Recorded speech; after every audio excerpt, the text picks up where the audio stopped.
در پی تیرپرانی اخیر که روز 24 ایول در مرز قرقیزستان و تاجیکستان رخ داد، یک مرزبانی تاجیک زخمی شد. منبع سپوتنیک تاجیکستان خبر داده است که در پی تیرپرانی اخیر در مرز تاجیکستان و قرقیزستان یک سرباز قشون‌های مرزبانی تاجیکستان شهرت قربانوف زخمی شده است.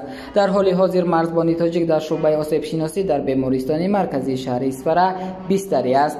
مرزبان از پایش زخم برداشته است. در حال حاضر مقامات معین می‌کنند که مرزبان با تیر کدام سلاح زخمی شده است، گفت منبع.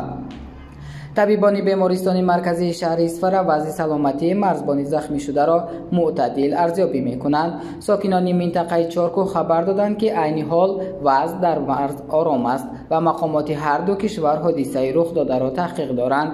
بنا به اطلاع دریافتی، حالا رئیس شهر اسفره بهادر بهاویدین زاده و مسئولان جماعت چارکو یکجا با همتایان قرقیز خود به جای حادثه سفر کرده وضع را تحقیق می‌کنند.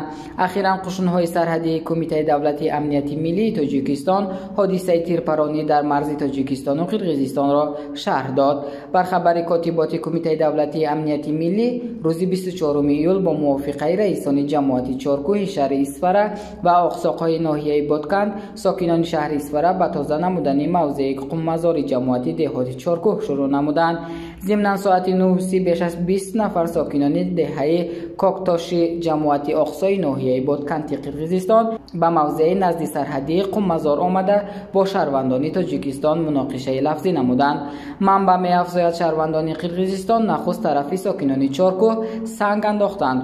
در همین حال به جای حادثه سرحدبانان هر دو جانب حاضر شدند.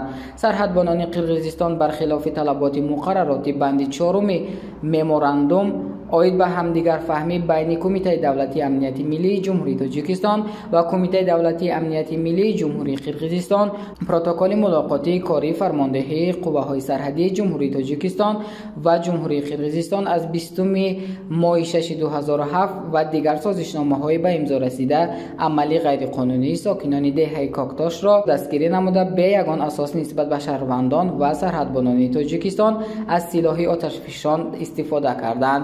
تاکید می شود در خبر کمیته دولتی امنیتی ملی تاجیکستان. پس از این حادثه مرزبانان تاجیک به عملی غیرقانونی سرحدبانان قرقیز جواباً ترک شدند.